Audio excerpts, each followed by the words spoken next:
बिस्मिल्लाहिर्रहमानिर्रहीम। गल्ला मंडी में आज आपको दिखाते हैं कि तिल मंडी में आने के बाद कैसे साफ़ किए जाते हैं, उनका प्रोसीजर।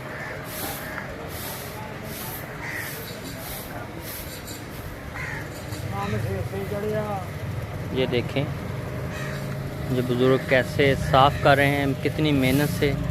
पंखा लगा हुआ है, पंखे के आगे भरपूर तरीके से इसे साफ़ किया जाता है। मिट्टी वगैरह ये उन्हें बता रहे हैं कैसे कैसे इन्हें आपने करना है काम।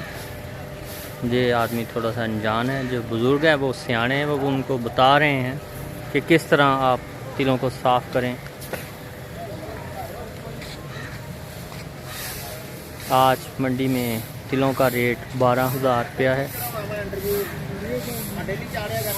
हाँ जी, ये उनके आड़ती आ गए हैं गुलबाज साहब। ये उन देख रहे हैं कि हमारे मज़दूर जो हैं काम कर रहे हैं कि नहीं।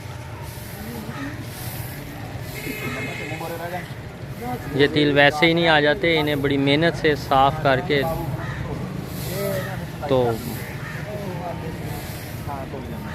ये सफाई हो गई है। अब ये इन्हें साफ़ करके गट्टू में डालेंगे। गट्टू में डालने के बाद फिर जिसको पंचाने हैं उसको पंचाए जाएंगे।